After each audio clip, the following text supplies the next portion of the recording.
Sweet. Leave a meeting. Just kidding.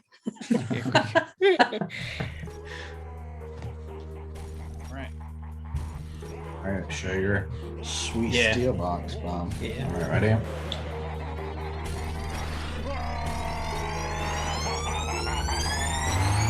Yeah, we straight chillin', serial killing, pre-cold villains on the mic, got you reeling. 5-star rated from the floor to the ceiling. If you catch a 1-star, no time for feelings. Got a demon DJ on the ones and twos. By the name Beelzebub, so don't get confused. So grab a seat by the fire, roast a mallow or two, and prepare to hear the legend of the straight chillin' crew. What up, nerds, and welcome to another coming-of-age episode of Straight Chilling, the weekly horror movie review show where you chill and we kill, slice, dice, and chop up yet another horror movie. My name's Bob. I'll be your host for the evening. This is episode number 345, recorded Sunday, November 14th, 2021. Tonight, we're talking about another Patreon pick. This was chosen by Alice. The movie is Jennifer's Body from 2009. Before we get into it, let me introduce everyone else on the show tonight. First up, calling in from Washington, D.C., we got our boy, Randy Gandy G. Landy. What's up, man? How's it going, buddy? Good to hear your voice. Likewise. It's been what, 3 days? Something like that? Yeah, basically. We just podcast every day now. It's totally fine. Yeah, it's getting ridiculous. Next up, calling in from my immediate left, we got our boy, Soju. What's up, man? What up, bitch boy? Emo Stains. I'm here, skinny tie and all. Whoa! I see no skinny tie. It's in spirit, right? That's how skinny it is. Oh, so it's a spiritual skinny tie. You can't even see it. It's a micro tie. Yeah. Last but not least, joining us for the very first time, everybody, let's put our hands together and make a warm welcome for Caitlin from Plug It Up. Hello. And I am in Richmond, so I'm not too far from DC. Whoa, hey. Whoa. Yay. That deserves applause. I think it does, yeah. Caitlin, thank you so much for sitting in with us this week. I'm definitely a fan of your show, but for those who are listening that might not be aware, why don't you take a moment and just inform everybody about all of your spooky doings? Oh, thank you. I appreciate you listening. So I do Plug It Up. It's a bloody good horror podcast, and it's a podcast about the monstrous feminine. So femme fatales. Started out with monstrous menstruation with Carrie and coming of age for women in horror. Moved on to monstrous motherhood, and now just looking at all sorts of portrayals of women in horror, either as the sort of the horror themselves or the victims of horror, but just all up in it. How fortuitous that you show up on this episode. Yeah, who knew? Like we planned it. And like 2 weeks after we covered Carrie as well. Right? I know. Yeah. We're getting into it. Yeah, thanks so much again for sitting in with us. Definitely check out Plug It Up everywhere you get your podcasts. Thank you. Before we get into the main event, let's hit some housekeeping real quick. Here's another reminder. We have our December poll pick posted over on our Patreon website. If you support us at the $5 level or above, you get the chance to vote on a movie we're talking about this December. The theme for December is Covert Christmas. The movies to vote on are Body, P2, and Scent. Hey, Bob. Yep. How are those numbers looking so far for Christmas? Pretty much the same. Could go any way at this point. All right, dead heat. Yeah. This is the first real runoff I think we've had in maybe ever. Probably because nobody knows anything about any of these films. Covert for a reason. Yeah. Yeah, anybody voting has seen a maximum of one, it sounds like. I was ready to come in hot with like a demand, but I was like, nope. Got No. Yeah. Do you have one? Do you have an opinion on it? I wanted to, but it would be truly uninformed. So that's fine. Well, that's never stopped anything us. about either of these films. I think Bob just picked these. We're assuming they're Christmas. We have no idea. They are. I can promise you that. So yeah, everybody make sure you get your votes in before the end of November, and we'll see what movie we're talking about this December. Read the IMDb plot synopsis if you gotta, if you don't know what's going on, and make your best guess. Are they more recent films, like past 10 to 15 years? I think so, yeah. Yeah, P2 might think it be was a maybe little bit older than that. 2007. I think was the earliest That's one, but I can't remember. old. Yeah, but they're 2000s movies for All sure. right. Yeah. In other Patreon news, we did release a brand new mini cast this past Friday. Justin, you were talking about a Netflix original called A Classic Horror Story. Yeah, I was talking about that one. That was one I was kind of working my way through the newer films this year and trying to kind of round out my top 10 for the end of this year. And that one, like the poster always kind of popped up on Netflix, and that title was just like always super intriguing. So I finally watched it and covered that. Actually, I was in quarantine at the time, so I was like burning through a lot of horror films. So yeah, check that out. Let me know your thoughts. It's a pretty interesting but wonky horror movie. It's not as classic as I think they think Yeah. it is, as the Advertise it to title be. implies. Yeah, Maybe it's it classic, thinks like it your is. Hollywood agent calls things. It's classic. That's just classic. Yeah, It's very colloquial. but that is up on Patreon now for your listening pleasure. Yeah, absolutely. Slam that into your ear holes. I think that's all we got as far as Patreon is concerned. Do you guys have anything you want to mention before we move on? House is clean. All right. And do I ever? My I, house stay clean. I feel like the one time I don't ask you, be like, "Hey, dude, I have so much I have to talk about right Dude. now." You didn't know, but I'm starting a mutiny new podcast next week. Mutiny Cast. Can't wait. Mutiny cast. Here it comes. All right. I would say this house is clean. Would you? Oh yeah, squeaky. This house is clean. All right, we're getting into the main event, talking about Jennifer's body, and we're kicking it off with the back of the box. What's on the back of the box?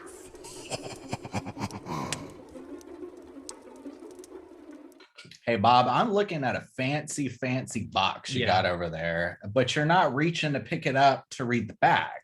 So I'm assuming there's no synopsis on the back of this fancy box. It is so fancy that there are no words on the box other than Jennifer's body, the title. The synopsis is osmosified by touching the box. Yes. Yeah, you just know. You know what it is. Yeah. It is a steel book though, so like if you're buying it, you probably know. You got to keep your probably prints do. off, you know. You don't want to be touching it, to read any kind of That's thing on the exactly back. right. Yeah, I see. Yeah. Hermetically seal that motherfucker. We look with our eyes, not with our hands. Yeah, we're talking about Jennifer's Body from 2009. This is a runtime of 1 hour and 42 minutes. This was written by Diablo Cody, directed by Karen Kusama, stars Megan Fox, Amanda Seyfried, Adam Brody, and some other folks. The plot synopsis brought to us by IMDb is as follows. A newly possessed high school cheerleader turns into a succubus who specializes in killing her male classmates. Can her best friend put an end to the horror? Have we seen this movie before, and would we recommend people check it out? Caitlin, would you do us the honors and kick us off? Absolutely. Yeah, this is Jennifer's Body is going through its renaissance right now, which it has long deserved, I think. And I feel like I want to get into so much. I have all my notes in front of me and I'm like, don't say them all right at the top. But Please say them all right away. I need help. I of course would recommend this. I first saw it when it came out in 2009, and my feelings on it have grown and evolved, just like I think a lot of us have when it comes to sort of like the layered feminist queer messaging here. So yeah. Fantastic. Randy, had you seen this before? Would you recommend people check it out? No, I never did watch this film. At the time it came out, it had such a bad reputation, and Megan Fox was portrayed the way she was in the media and so on. So to me, it was just in the gamut, you know what I mean, of horror movies that came out or at that time and at all times really. And it just didn't really register for me. So I never did watch it. Having seen it now, I kind of feel like I need maybe a repeat viewing or at least a good conversation here tonight to convince me to recommend it heartily. I'm not entirely sure what I feel about it, to be perfectly honest with you. Okay, that's fair. Juice, what about you? Not particularly, but there was like a couple things that reminded me of. It kind of reminded me of like a ginger snaps mixed with teeth. And I think the element that Teeth brings is like the timing. And I think I've been pretty vocal lately about I'm not super big into the decade of the 2000s, like the first decade of like film. And I think it has a lot to do with like my life How at young that you are. time. Yeah, I think things in this movie hit like too close to home that make me like go, What like was it's your? a Can you little- describe to me like 2009? well, was like just for you. like high school, the band stuff, like every and All the Out other Boy on every poster. well, and the thing about it too, the thing that this kind of reminds me of is this is kind of like a teen scream for its time, in my opinion. It's very much, it's kind of like something like I Know What You Did Last Summer or The Craft or something, where it's like everything that's going on in it, the music, the fashion, you know, the topics are very like just wrapped in the time it was made. And for me, I'm not crazy about that because I lived it. And so it's a little cringy to me. And I'm like, oh God. So it kind of affects me in that way. But I could see where, like, you know, I love to watch teen screams from like the 90s and stuff like that because I like that vibe. And it's just fun to look back and see those things. So I think that's very much a personal thing. That's why I bring it up. Because Skip to the end. yeah, if you are like that decade and the emo and the whatnot, then I think you'll have a fun time with this. But I do not. I mean, that So, retro shit. that retro shit. So yeah. retro. Bob, Yeah. had you seen Jennifer's Body before? Would you recommend? Yeah, I'd seen it twice before. So when it came out in 2009, I, based on the trailer, just didn't really have any interest in seeing it. I had no intention in seeing it. And one of my classmates, I was a photography major at the time, and one of my classmates was in like a fashion photography class with me, and he was like, you should totally watch this movie. It was photographed by this guy who does great work, and he was listing all these other things that he'd made, and I was like, okay, I'll watch it for that. I'm definitely curious about it. And I enjoyed it. I thought it was like a beautiful looking film, but the movie itself didn't like resonate with me at the time. And then I've seen it twice this year, and it definitely, like, my thoughts and opinions have definitely evolved on it. I totally think it's worth checking out if you're into horror really in any way. I think it's worth your time. So yeah, slam your eyeballs into it. Seems like kind of a mixed bag from us here this evening, but I am very much looking forward to the conversation. We're going to spoil this movie. We're talking about the whole thing, and here comes your warning.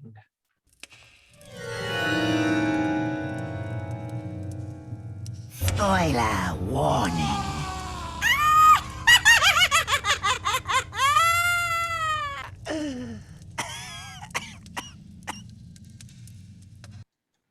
I'm still working on Bob's Halloween candy, by the way. Thank I you. know that was a hot topic last week. Just burning episode, through yeah. the candy. There's a lot. Please There's eat still all so of it. I'm Down to the trying. banana Laffy Taffies at this point. No, Those are the worst. those are bad. Yeah, really Bob, bad. Bob, do you have a plot synopsis for us this week? I do. I got the synopsis typed up in its entirety. Here we go. The movie starts off with our character Needy. She is once a bookish and shy high school student. We now find her as a violent inmate at a psychiatric ward. She has a flashback while she is in solitary confinement, and that is the movie we're about to see. During this flashback, Needy and her best friend Jennifer attend a local concert at a dive bar when an electrical fire breaks out. Several people die, but Jennifer and Needy escape. The lead singer of the band, Low Shoulder, is under the impression Jennifer is a virgin and invites her into his van. Needy tells Jennifer not to go, but she doesn't listen. Needy returns home later that night, and a blood-soaked Jennifer shows up with an evil grin and projectile vomits when she tries to slam some Boston Market. The next morning at school, Jennifer appears totally fine and rejects Needy's line of questioning. Jennifer then seduces the school football captain and disembowels him in the woods. The band Low Shoulder are now being heralded as local heroes for pulling people from the burning bar and agree to play a show at the high school's spring formal. Needy tells her classmates Low Shoulder are anything but heroes, but they won't hear anything of it. Soon after this, Jennifer appears sickly and is approached by Colin and asked out on a date. She rejects him until Needy says she thinks Colin's cool. Jennifer accepts his offer and kills him. Needy has some sort of mental link with Jennifer and knows that something awful has happened to Colin. Jennifer then shows up in Needy's bedroom. The two share a kiss. Needy breaks the kiss and asks what the hell's going on. Jennifer explains the band tried to sacrifice her to Satan in exchange for fame. However, she wasn't a virgin and instead of dying became possessed by a demon. Needy does some research. She concludes Jennifer is a succubus, can be killed by being stabbed in the heart. Needy then warns Chip about Jennifer, who has taken a sudden interest in him. Chip doesn't believe her, so she breaks up with him. Chip attends the spring formal and Jennifer lies to him, says Needy was cheating on him. Jennifer lures Chip into an abandoned pool house to feed on him. Needy intervenes and Chip stabs Jennifer in the stomach. Chip then bleeds out and dies. Needy breaks into Jennifer's bedroom, stabs her in the heart with a box cutter, killing her. Jennifer's mom walks in and finds Needy red-handed. We then see Needy in present-day solitary confinement, levitating. She has gained supernatural powers due to a non-fatal bite from Jennifer. Needy escapes the psych ward and hitchhikes to a Low Shoulder concert. During the end credits, we see crime photos of Low Shoulder dead in a hotel. That's the movie. Well, all right. Very Thank well you for done. bearing with me. There's a lot of plot to this one. Yeah, Well there actually bored. is. Let's go ahead and get into this thing. I feel like the marketing of this movie was poor. I feel like it kind of set the movie up to fail. And this is something that like I remember like very distinctly. And just before we started recording here tonight, Justin and I put on the trailer for this movie and we're like, let's refresh ourselves of how this movie was presented to the public. And I feel like the plot beats are there in the trailer. I don't think the trailer is necessarily like showing you something you're not getting, but it definitely feels like the trailer is saying like, hey, here's a movie that was like made for the male gaze. This was made for men to enjoy because obviously Megan Fox is a very attractive woman, and the trailer opens up with her like swimming naked in a lake. It just has that feel to it. So I don't think the trailer is like totally showing you a different movie, but this movie ultimately is not one made for men. And I think a lot of probably young adult men watch this and we're like, wow, that's not what I was expecting. This movie sucks. Which is unfortunate. I don't know. I feel like that's something we should definitely touch on anyways, like how this movie was presented to the public and framed. I think that's why it's had such a renaissance. I mean, it was marketed during a time when, like, if you watch Comedy Central late enough, it's like all Girls Gone Wild commercials. And that's kind of how this was presented, like a frat dude type of audience. And what it's really about is like, it's a horror comedy that hits, I think, its comedic beats really well, which is hard to do. I think horror comedy is hard to do well, but it's a movie about the complexities of female friendships, especially between queer women. And that's like not at all what a lot of those dudes thought they were getting into. I remember reading that Karen Kusama, one of the marketing folks from the marketing team, was like, why don't we have Megan Fox be interviewed for amateur porn sites for the movie, like as a marketing ploy? And Karen Kusama was like, fuck no, like, like Why? absolutely not. She's like, that's not what it's about. Like, I think it's just because Megan Fox, always has been sort of like I mean, this was around the time of Transformers too, and when all that shit with Michael Bay came out, it's like she's hard to work with and she's this like sexy diva, and yeah, the marketing team got it all wrong, I think, and that was part of the problem. Because then in feminist circles, people were like, oh, fuck this like fake lesbian bullshit, but it's not queer baiting, it's like a legitimate portrayal of queer women, but it was marketed all wrong. And so feminist circles were not cool on it. Frat boys that it was marketed to were like, this is boring. So it's kind of set up for failure. So like one thing before we watched the trailer, I was like, okay, so I never saw this movie before, and it's been getting a lot of like buzz just this year and like last year, lots of articles I see popping up and stuff. And I just wasn't familiar with the film. And so before we watched the trailer, I was like, there's this distinct, even though I've never seen it, there's this distinct moment in the trailer where she's doing the slow, sexy walk down the hallway, flipping her hair or whatever. And then it like popped up. I was like, I can't believe like I remembered that. I just remembered that trailer. And I was like, when I watched this film before we watched the trailer again, I was kind of surprised because of the buzz it's been getting. I was like, no, that was still kind of the movie I was expecting from the trailer. Like, it's this teen You know, it's very dramatic. You know, that you're stealing my boyfriend. Like Bob was saying, the beats are there in the trailer. And until he said, like, oh, this is like kind of made for the male gaze trailer, I was like, oh, I didn't even think about that. But when I like was thinking about it to myself, I was like, from the movie standpoint, that's what I was expecting from the trailer I remembered from, 12 years ago or whatever.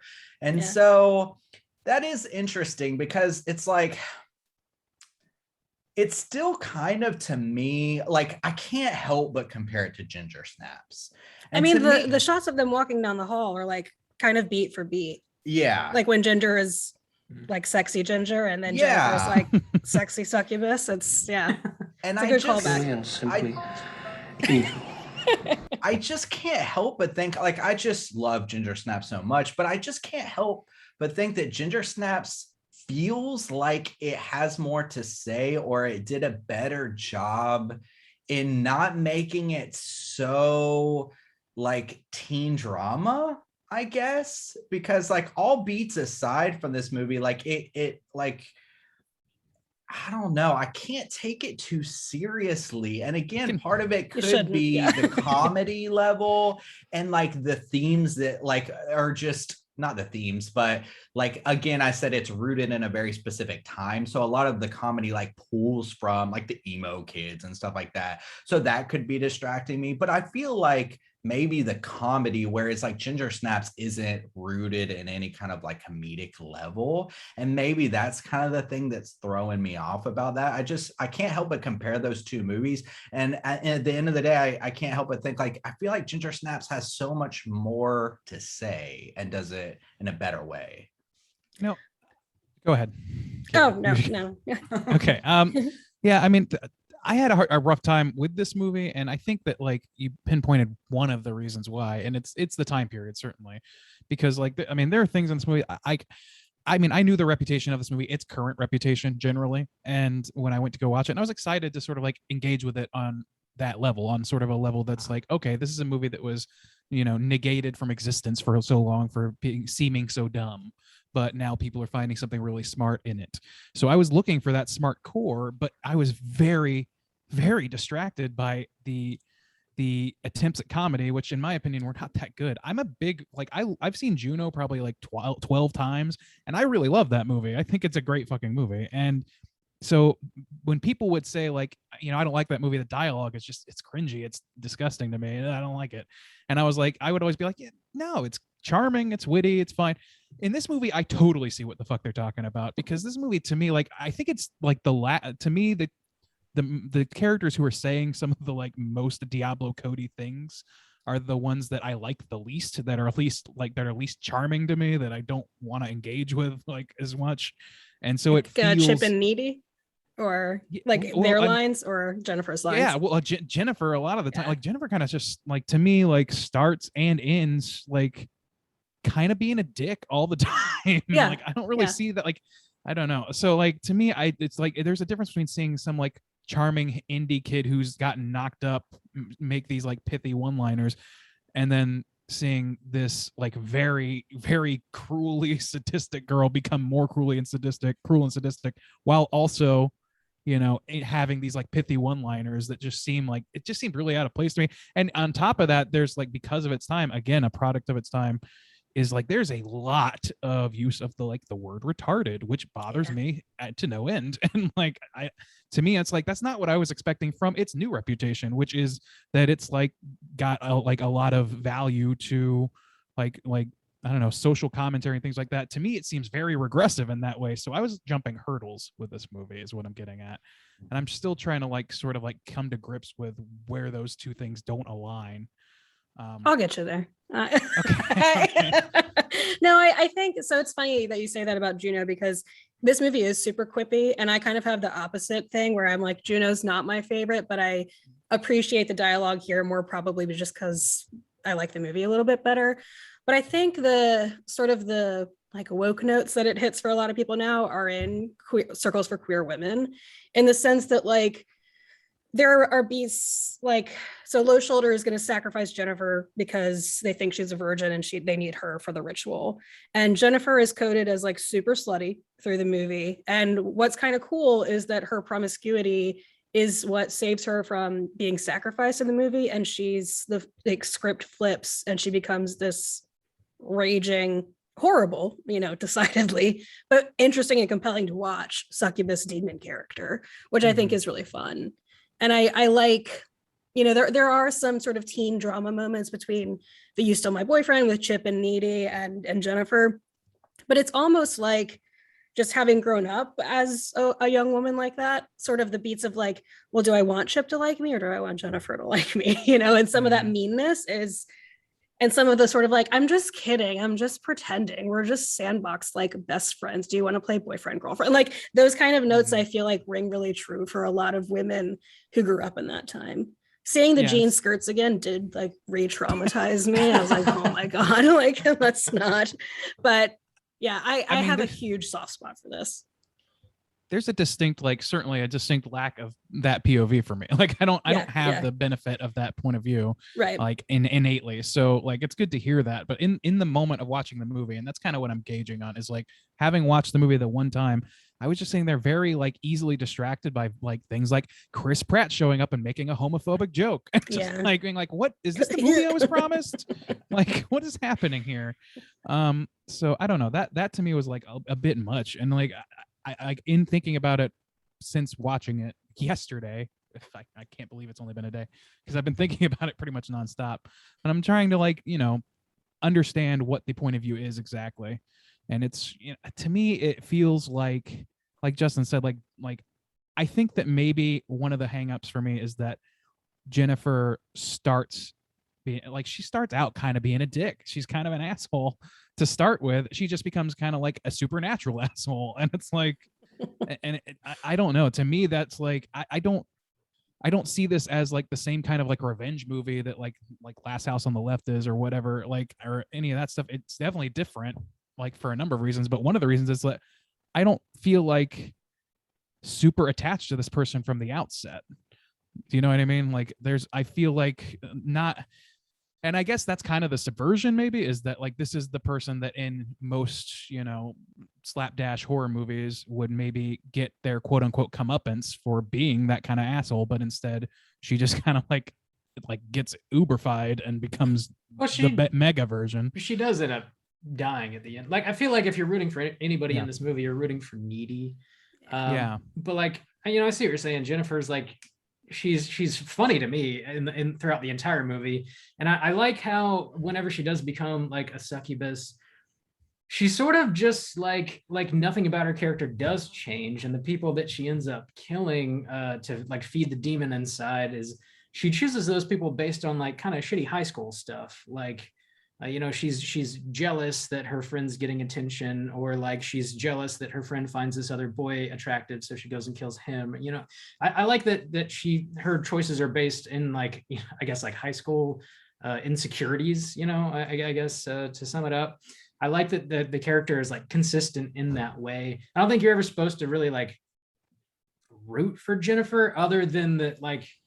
The high school rock group, or if they are in high school, I don't even know, the rock band, they sort of like, they get their just desserts, but unfortunately it's at the very end, like during the credits, it probably would be a little more satisfying to see them being like ripped apart, in real time or whatever. But I think like Needy is kind of pulling us through the narrative here, and I think she does a great job, and I think it's fairly easy to relate to her, even though like I'm a dude in my 30s. Like I can relate to her in some way anyways. Well, I think that's go ahead. No, you go ahead.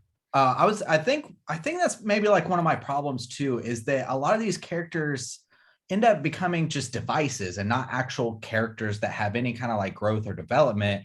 Like for Jennifer, for instance, like, I feel like she does become more shitty, but it could just be like things that like become revealed. But like I felt so frustrated with this because I was intrigued by like a lot of little moments that came up, and I guess it was rooted in following Needy. So like when Needy is watching Jennifer get into the van and the van door close, and I thought like we were going to wrestle with more like of her guilt of like letting your friend, she knows something's wrong, and ultimately what the situation is, like these guys are using this woman, whether it's like, you know, sacrifice or whatever, but they're putting this burden on her and using it for their own gain or whatever. And I thought like, okay, we're gonna follow Needy through this struggle of like guilt, or like how, you know, could I let this happen to my best friend or anything? But because Jennifer's so shitty, like she's just battling her, and I hated that at the end, it was at the very end that the band kind of gets their comeuppance, because I was like, then they become a device. Like at least in Ginger Snaps, it's something, you know, we see a relationship beforehand and it's good, and then something happens that's not the focus, you know, so it's just inconsequential or whatever, or like there's nothing to focus on. Like here, there's a band and their people and their faces and they have dialogue and stuff like that. Something happens and then their relationship changes, and like you're seeing their struggle. I didn't feel like that in this, or like I was confused about what I was supposed to follow, because I was like, well, fuck these guys. I'm focused on these guys, and they're creating these situations where I think there's going to be some kind of emotional resonance and stuff like that. And none of that ever really came to fruition. It kind of went this whole other way. And the characters, even Jennifer, just becoming devices to like move Needy along, but not in anything that made me go like, wow, she's really going through something. It was more just reactionary things like I found out you're killing people and like I gotta stop you. I just didn't have a whole lot of like emotional resonance going on in anything that anybody was doing. I think that's part of the way Needy is coded. Like she is, first of all, Needy and Chip's relationship feels so accurately high school to me. Like they're having sex, and first of all, when they're having sex, she's thinking about Jennifer, which for me, I'm like, whoo, like a bell's going off. And then also he's like, am I too big, babe? And it's like, oh, Chip, honey. Like, no, babe, you're fine.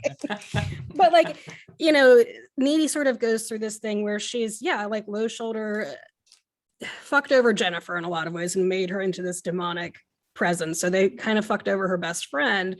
And in the end, she's getting sort of revenge for that, with the added layer of Jennifer being a dick throughout it. And, you know, unfortunately, that's not uncommon to teenage friendships to have that sort of like meanness and competitiveness in, you know, female friendships of that age or any age. And then, you know, she's also kind of getting revenge because this is how Chip, her like boo, died as well, you know.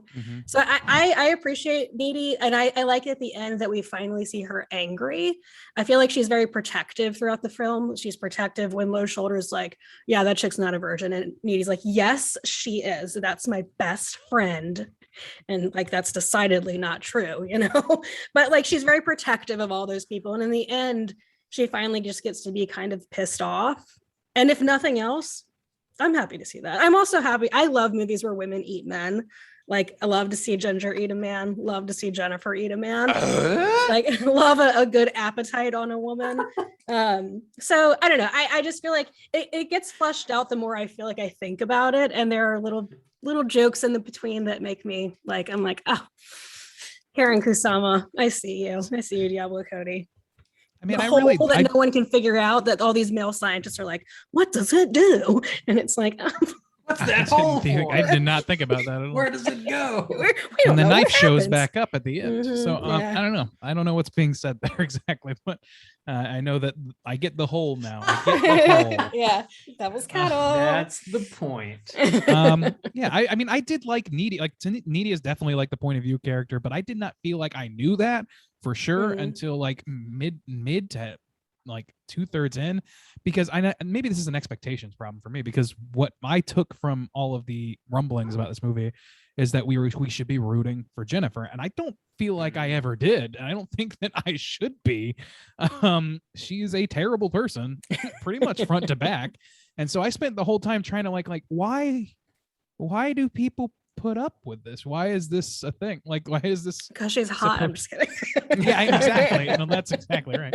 But like, I don't know. And then Justin, you pinpointed this thing, which is like, to me, it feels like I would have, maybe it was just needed to be bluntly obvious for my dumb brain. That's very possible. But like, it's the fact that she's going after, not like she's going after people for petty high school reasons, kind of, but she starts off going for just people who are weak and like frail at the moment, Mhm. like the exchange student and like the morning football kid or whatever. Like, these are people that, as far as we've seen, did nothing wrong, like of their own, but she is choosing to take that revenge on them instead of the people that actually did something to her and actually had an impact on her life in that way.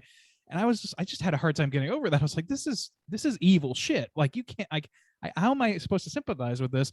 And I guess watching Needy sort of like flip flop and sort of be a little manipulated, and like kind of willingly manipulated, to your point about like being queer coded and all that stuff, like I could kind of see that. Or like it could have been played as like just old friends needing to stick by your friend, that sort of thing. But she's so shitty to her throughout the rest of the film that I'm like, why? She's laughing out loud at the deaths of like a dozen people? Fuck this person. I wouldn't be anywhere near this person for any reason. Like, if Bob and Justin sat around just like, fuck 9/11. It's bullshit. I'd be like, you guys suck. Speaking of the 9/11 shots that she brings out in the movie, I was like, I don't Oh know. yeah. I don't know if I can. This is a laugh at very this. 2006 movie.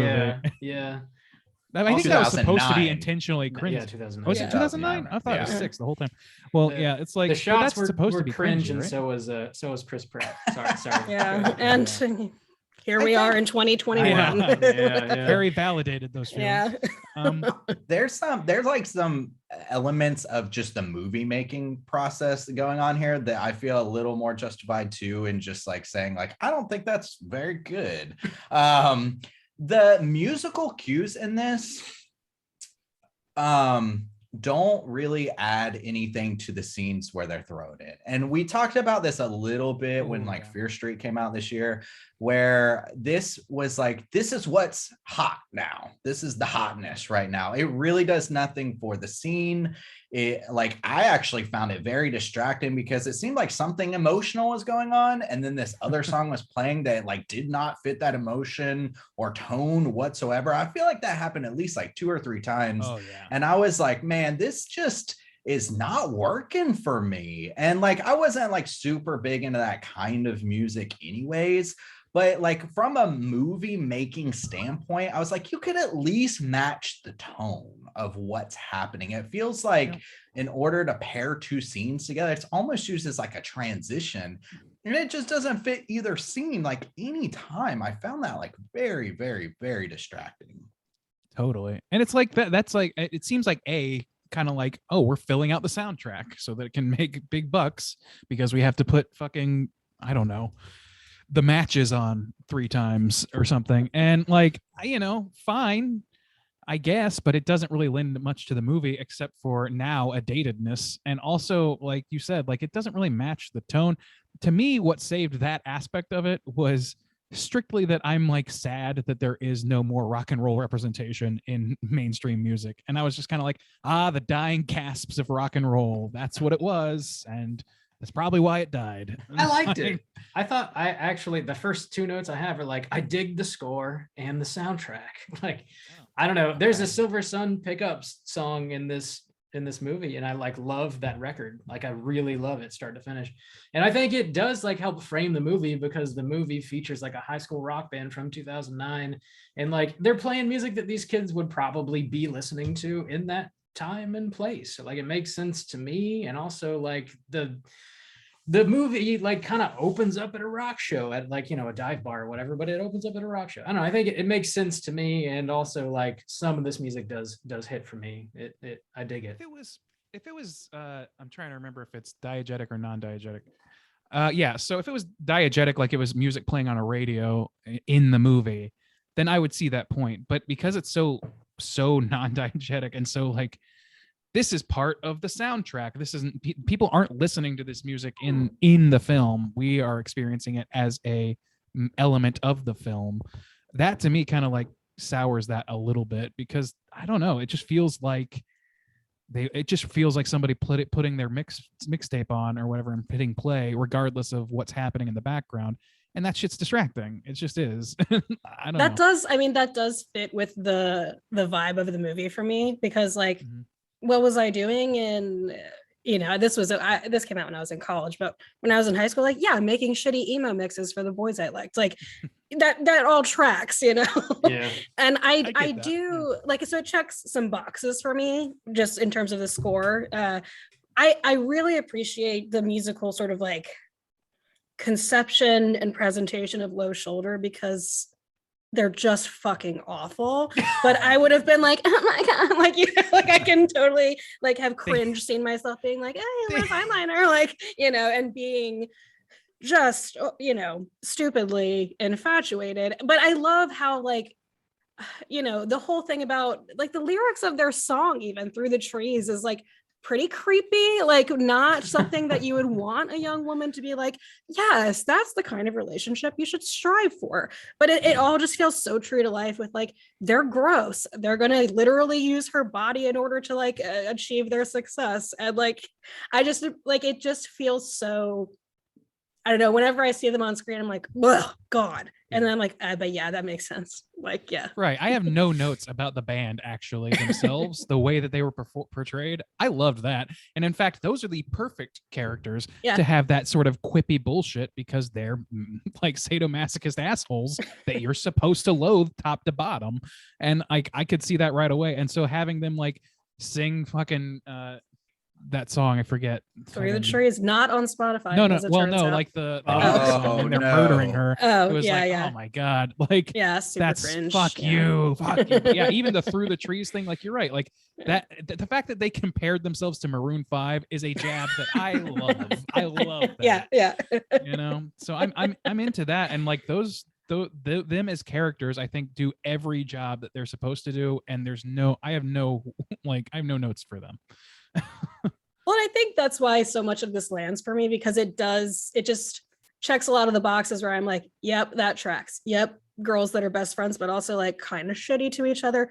Maybe they're romantically interested in each other. Like, it just hits a lot of the sort of notes that I was familiar with, and that I felt very sort of seen in horror movies that I didn't feel like I was in some of the 90s ones, where it's, I don't know, women sort of have a more, I don't know.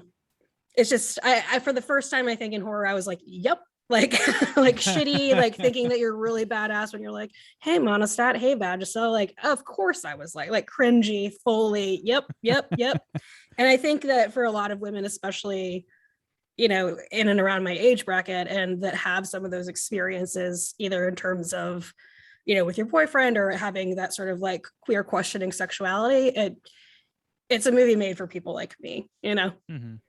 That's Yeah, I mean- actually really great to hear, because I think that's part of the problems where I see myself, because one of the positives of the film is it's super accurate. Like you were saying, the band, the atmosphere, the clothes, the music is like super, the posters and everything. And I think, like this kid coming down the hallway with his lip ring and his red little Oh thing my or whatever. God. And God bless. in a way, I love see him. like elements Me where I'm too. like, oh God, like Yeah.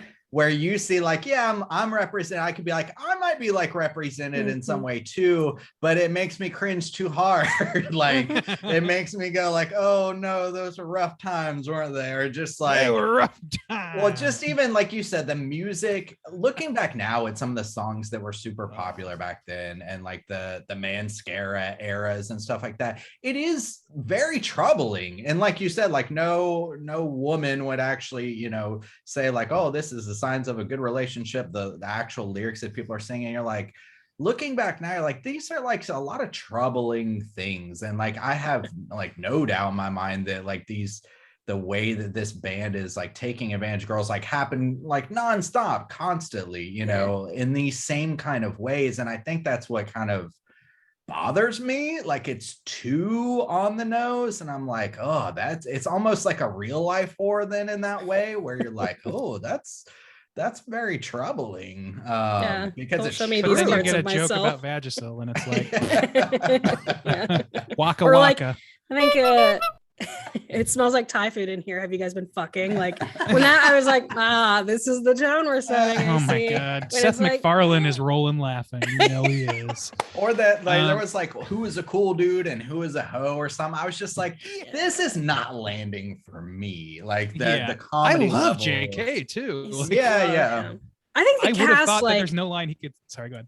no, I mean even with J.K. Simmons as this like disaffected but trying hard, like well-meaning Midwestern seeming teacher that's like low shoulder stayed and helped people out of the fire. Like Yeah. I mean he even though I mean his lines aren't written in any kind of particularly funny way, but just like having him there, having Chris Pratt be a douchebag, like it all just sort of like the casting for me. I think I read that so they were gonna have Blake Lively was going to be Jennifer and Emma Stone was going to be Needy. And I feel like, although I appreciate those two actors, the dynamic doesn't work there because Amanda Seyfried is just so like like they very It's a little twee. twee. Yeah. And then Megan Fox is Megan Fox. And I feel like that dynamic does happen in certain friendships. I certainly felt like the Needy of, different friend pairings when I was in high school. So And I've been the Jennifer my whole life. you man eater. Well, and I love like she's a literal man eater. It's so Yeah. subversive. Like, The fuck yeah. fact that they didn't use the song Man Eater in the I movie, know. I was like, why would they not? They So could totally close. do a Not at a good badass time. emo Yeah. screamo version They of the could song. have punk Covering cover. Come on. 80s Oh, Punk, wow. yes. Yeah, and there's Wow. no reason not to do that. Get a low shoulder to do it if you gotta, but somebody's got to fucking play Man Eater in this motherfucker. I thought it was an interesting choice to have J.K. Simmons have a little like claw for his hand. I don't know why that was. Totally not Yeah. sequitur. Yeah, I feel okay. like there's something like on the cutting room floor that explains what he also had like burns on his neck and shit. And he's like the Loomis of this movie, except totally demoralized all the time. I don't know. I mean, like Don't for know what me, death is. the dialogue is quippy and kind of annoying in parts, but I really do like it when that one character's like, "Are you guys lesbi gays?" And I was like, "I'm gonna get a fucking bracelet that says lesbi gay on it." Like, I just, like I said, it just appeals to so many things that make me laugh and make me cringe, but in a like reflective way. And the first line is "Hell is a teenage girl." Like, give me a chest piece that says that. Like, it's just, I don't know. It just really hits, especially for I think women our age. Yeah. I And don't that's want the to thing, keep is, like, riding on this film. The cinematography, though, Mhm. is pretty great. It's baller. That fire scene, nuts. Big. Yeah, and then like there's like smaller moments. That was like one of the biggest ones for me. But like the death scenes are like brutal. When that Colin kid is getting eaten and torn up, and then that performance by the mom, I thought that was fantastic. And I was like, man, I kind of wish there were more like emotional roots like that to maybe kind of counterbalance, because when that scene happened, it was like, okay, they're making fun of the emo kids and like, they're over dramatic and what they actually think. And I was like, yeah, that's accurate to a point. But then like the mom kind of then brought it, like, oh, these kids are getting eaten. And so that was another like positive note for me. I just wish there was more to it. That scene where she's swimming like in the lake, the setting of the last kind of showdown with the like grimy The pool house. I love the pool house. and her Amazing. prom dress, Gross, yeah. Needy's prom, and she just keeps getting like dirtier and dirtier. Like that just I was like, oh no, your wound's gonna get septic. Like, get out of that water, Chips. There's some carry Yeah. nods in the fact that it ends at a dance or adjacent to a dance anyways. Yeah. so those were some positives for me. Well, the gore I think is I could have done with more, but I really like the scene where Jennifer comes into Needy's house, and it's the first time we see Jennifer, Mhm. post ritual, and she looks feral. Like she looks, I Mhm. mean, you're kind of concerned because it looks like she might have been assaulted. Her tights are torn up. She's like, sort of dissociative. Like she looks to be in a state, but then she like pukes up this like black spiny disgusting stuff, and then she's like, "Hey Needy," like whispering in her ear seductively, and it's like, like hot but gross. Okay, like all right. Like Dude, I don't know about hot for that. Whew. You'd have to Okay. do a lot of Lot of of- reversing to get cleanup. me over the fucking some teeth spiky brushing. Nestle quick on the ground. It was Hershey syrup. I later learned. I think so, yeah. Yeah, but like that scene, I love where she's disgusting. Like when she like unhinges her jaw and it's like, here's all my teeth and I'm gonna eat this football player. Like, no, That's the best scene for me too, of her being, you know, in her vampire, whatever demon. Yeah, that's like her, like it's a good reveal. It really is, because she is a great like bloody smile moment that is like pretty terrifying. Yeah. And like that's pretty well accomplished, I would say. And like overall, all of that stuff is done pretty well. They do a lot of suggestion without going like without having to show too much. Like I don't know, like the Colin thing. Is it Colin who's the best case scenario Billy Joe Armstrong? Okay. Kyle Goner. Yeah. So he like his actual murder is done sort of like through this Austin Powers silhouette thing where he's getting roughed up from behind a tarp. And so like you don't actually see anything. You saw some blood splatter or whatever, but then you see like the results of it. And I think that's pretty effective because you don't need to see the viscera poorly like be pulled apart. You know what I mean? There's so much room for error when it comes to effects in that I thought that was a really smart way of handling it. And they did that a lot, I feel like. Yeah. Yeah, so just speaking on like the dialogue, like Diablo Cody has like a very specific way of writing dialogue for characters in a way that like always seems to land for me. Like I enjoy it in Juno, I enjoy it here. It does seem like probably the kids that I was hanging out in high school with were like not this quippy, and I could see somebody watching it and being like, I don't know if that's like totally excuse me, but like, yes, talking about you How specifically. Dare you? You're a monster. But I mean, this is a movie that's asking us to believe in like a succubus. Like I can believe these kids are witty and like well written or well read. You know, I think the jokes land for me. Their wittiness doesn't take me out in any way. I also dig that it's sort of like this. It's very much a coming of age tale, specifically for Needy. I think Jennifer seems to be like very like aware and comfortable in her sexuality, and Needy, specifically when they're at the concert, like she's like holding hands with Jennifer and she like gives her this glance that like the glance almost like evolves. It like starts as a friendship and like evolves into this like extremely long like romantic glance, and you're like, okay, there's something more here. And this is in like one of the very first scenes of the film. And then like obviously as the movie continues, we see more and more of their relationship and how it unfolds. And I think that's a really great I don't know, example, I guess, because then like we see her later with her boyfriend as well, Chip, and like the sex scene they have feels hilariously accurate to like kids in high school. And he's like I went to yourself, Bob. they're not drilling manholes like today, Bob. Yeah, he's like, I went over to Super Target, babe, and I got some more condoms. Like that shit Super Target killed me. Well, That I'm is really glad very, you like, brought I up have a that boner. part at Yeah. the beginning when they're like sharing the glances at the concert, because that's one of the things where I don't know, like I have a younger cousin named Elizabeth, and this was like extremely formative for her. And she came out later and she was like, you know, the sort of like Needy's holding hands with Jennifer. Jennifer's got eyes on like douchebag Adam Brody, and there's like a little bit of like jealousy in Needy's face. And I don't know if it's just because like my cousin Elizabeth, her eyes were trained to be like, yep, check, queer coding. And then like later, it's not even coding. It's like they're written as queer characters. Like, I really think that they nailed a lot of those little moments. It works. As I understand it, they were going to have a full-on sex scene, but they altered that for one reason or another. I didn't really get the whole scoop on that, but And I think it's really interesting because like coming at it from a couple different ways. So another, sorry, keep doing that. So another thing is, I was going to say about the character who plays Chip. Man, that kid just has no charisma. And he just doesn't. And he feels like a like real that guy. 16-year-old though. Yeah. Very so real, that's the thing. in a It's sea like, of quippy like humor monsters.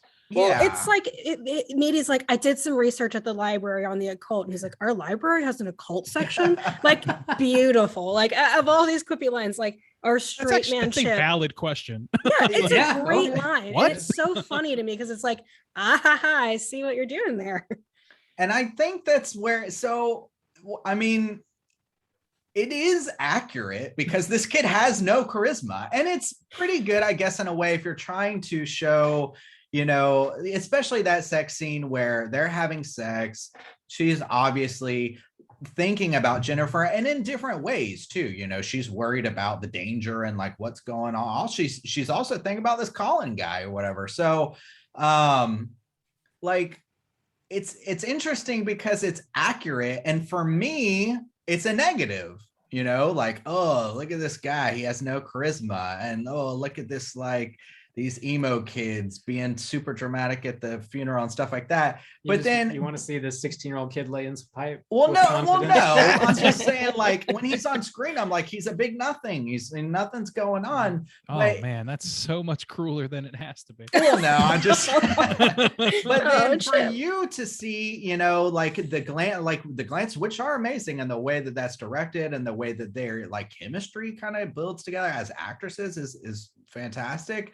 And so the accuracy like really works for you. And you're like, yeah, I'm recognizing there I am and stuff like that. And so it's interesting. We're both like, yeah, it's accurate. But I'm like, oh, I hate watching this kid on screen. He's so damn boring, Yeah. And it's Very fair. yeah. I disagree though. I like Chip quite a bit. I think he doesn't have like a lot of charisma, but to me he's the straight man in a number of senses. He's like the guy who's there, to ask questions like, why do we have an occult section? Or like, the thing that like kind of weirded me out was that I watched afterwards. I was really trying to parse this movie, so I watched like a couple of critics talk about it, and one of them said something like, well, he didn't believe what she had to say, and I'm like, yeah, but like she's saying that her friend's possessed by a demon. And I'm like, that's not a transgression I see worthy of being disemboweled personally.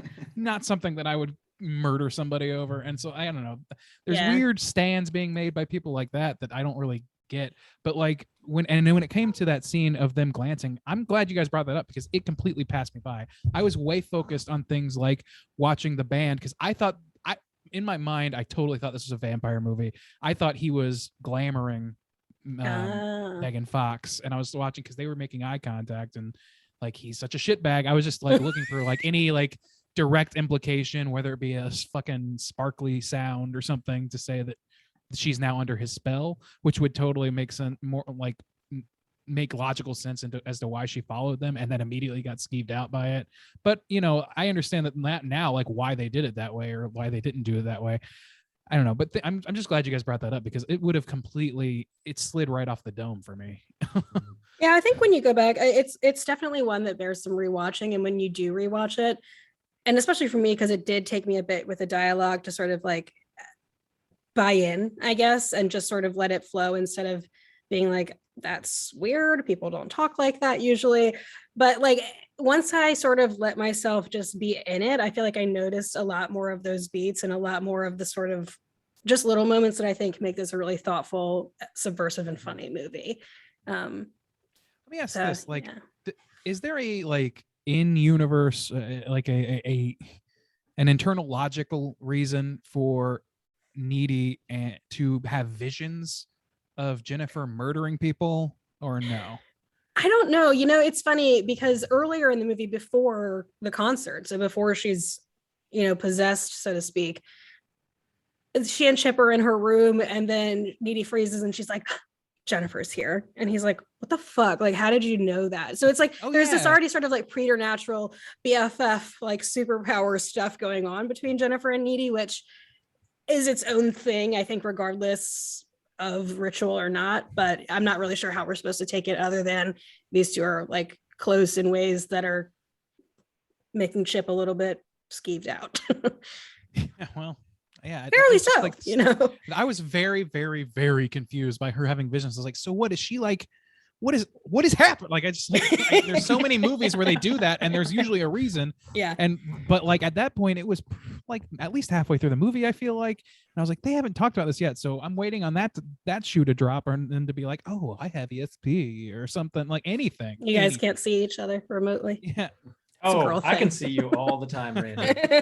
All the time. Well, I wanted to congratulations. I want to clarify something you touched on too, because I was thinking the same thing, or not the same thing, but I was waiting for it to be something that it wasn't, where Jennifer was totally under some kind of hypnotism or something where, Needy's like, hey, there's my car, let's get out of here, there's a fire. And this is something that bothered me too. There's a guy coming out of the bar like on fire. It looks fantastic, the shots. They just escape with their lives, but even then, like, they play their song, like Randy was talking about. They play their song and Jennifer is like locked in. And then the fire breaks out and it all breaks. But Jennifer doesn't break. And Needy has to literally like carry her out a window pretty much.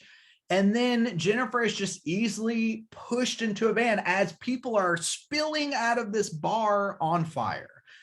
But so again, to Randy's point, like, oh, I thought it was a vampire. I thought she was on it. I was kind of waiting for it too. I was like, okay, well, what did they do? Like, how are they using their music to, but that never got touched on. And so it seemed like something with starting this movie off with the band and for them being the catalyst. And like, it felt like there was more lore around them than what actually came to fruition later in the movie. I think it starts the movie on like rocky ground, because I too was looking and waiting and anticipating for later in the movie, like, okay, watch for this, or because they come back, they're referenced several times, they come back to the prom. So I'm like, okay, there's going to be some kind of reckoning, or it's going to pay off to something. And I felt like that was why I was even so disappointed that they didn't even show up again until the end. And I was like,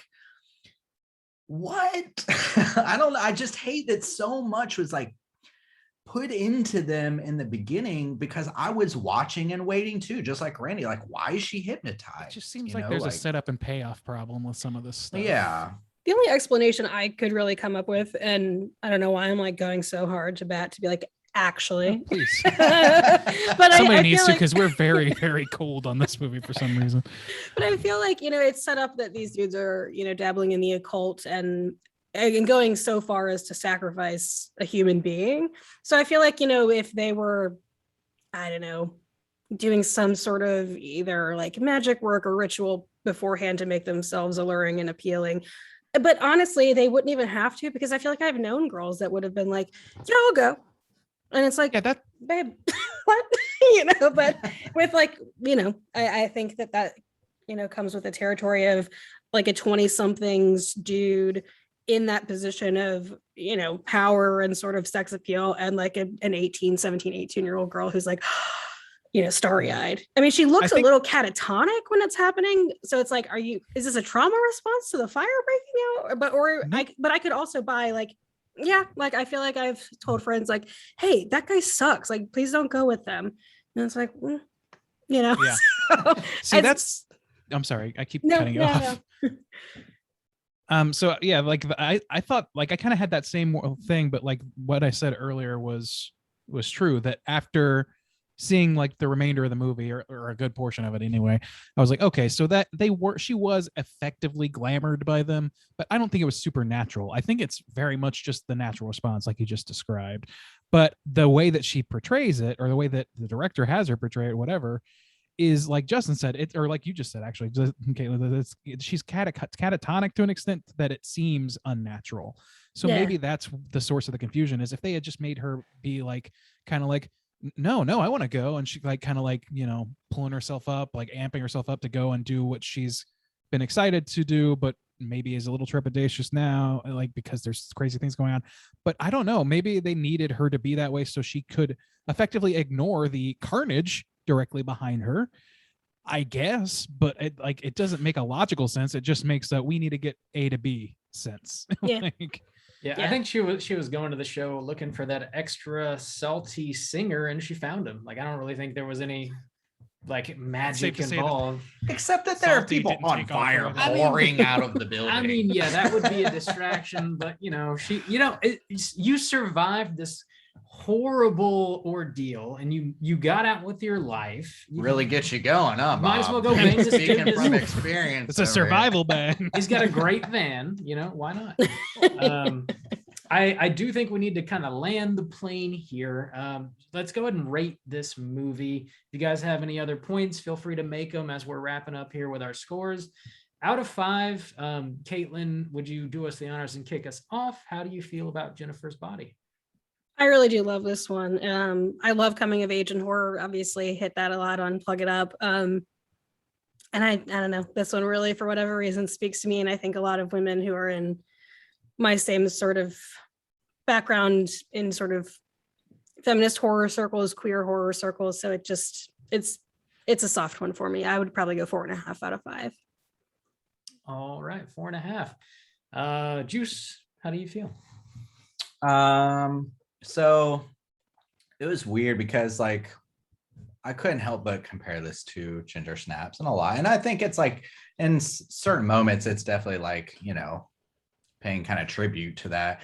But also too, I kept thinking about Teeth, which we covered a year or two ago.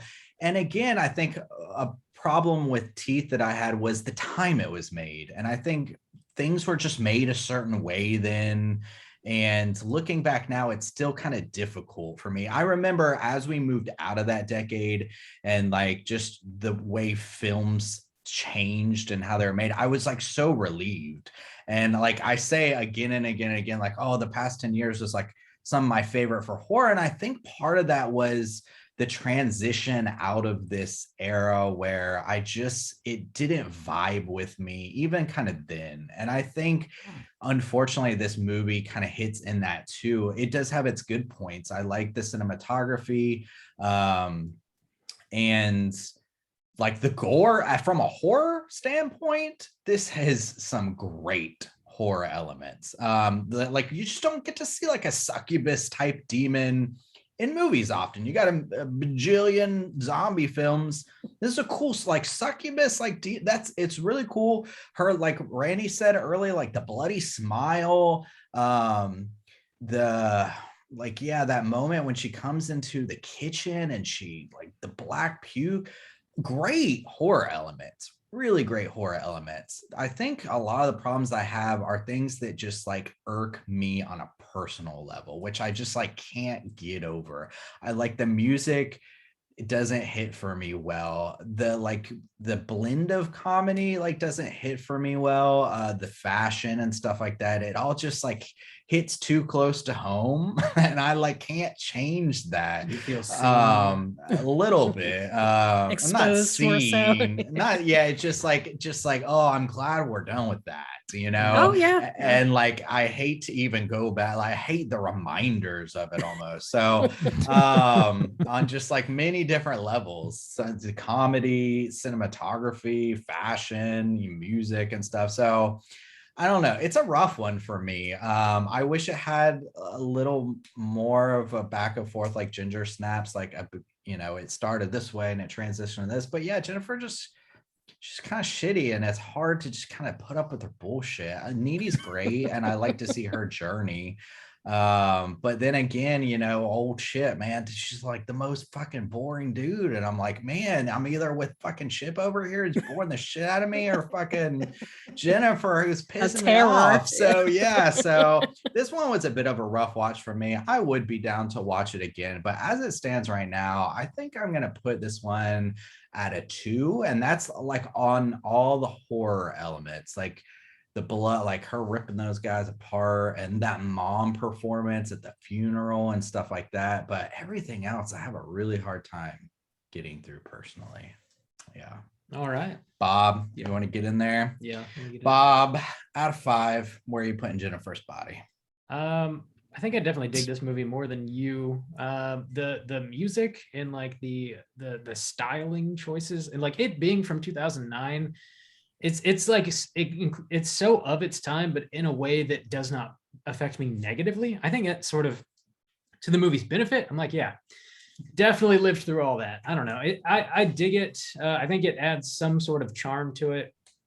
I also think that like everybody delivers a great performance. Like Megan Fox like turns in a really creepy, unsettling, and also very hilarious performance. Like I think she's banging on both sides of the coin here, the horror and the comedy.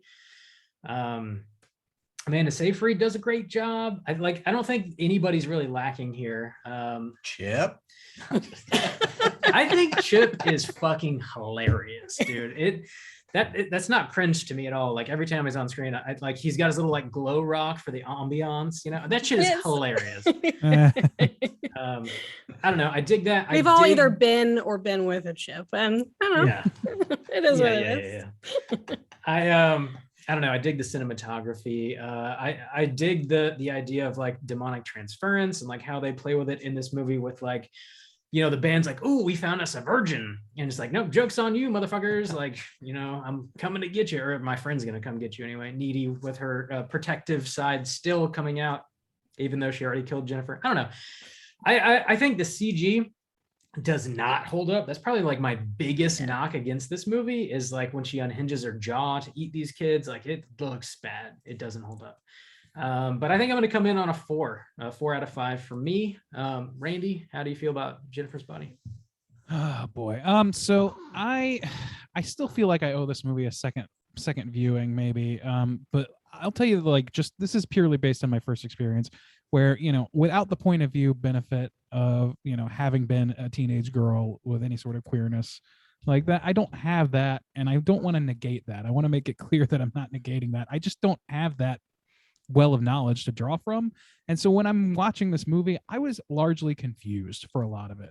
I agree with what Justin said, that it kind of starts on a rocky foot, and things like the lore seems really cool. Like I like the idea of a succubus. I like the idea of or like a demonic possession, or what was it, deference or whatever it was, transference. Yeah, all those things, like those things are well developed. But then why the glamour thing, and like, I don't know, there's some stuff where it kind of like falls into this weird like underbaked lore section, and I don't know, to me, and I know that's not the point of the movie or whatever, but also like the humor doesn't land for me. Like Jennifer is too shitty, and I was trying too hard to relate to her, to understand her point of view, to really like get there. The only time I sympathize with her is when she's being wronged in like the most heinous way possible, and then afterwards she's immediately terrifying and shitty again. So like it was tough for me to like do that and get through that and understand what was being said. So I mean, I don't know, I'm trying to go over everything, and I think the music is too much in a lot of places. I think it's hilarious for the band. I think, to Rob's point, the performances are all really good. I think Chip is really good. He plays like your just basic teenager in a perfect way, and the movie really needed that. But it had Amy Sedaris, and I don't know why she was underused. That seemed like a missed opportunity. Yeah. And then J.K. Simmons, I feel like they could have done more with him. I don't know. Like, I would have loved to see a little bit more from those people. If they're going to go the jokey route, I wish they had done that and played with those comedic characters a little bit more. All that said, I just feel like the quippiness was too much for me. And then, like, more than that, like, being that I didn't have that wealth of experience to draw from, I was easily distracted by the bad music, or by the weird musical cues, or by I don't know, like all sorts of things, like the homophobic language, the Chris Pratt of it all, the fucking Chris Pratt of it all. Chris Pratt.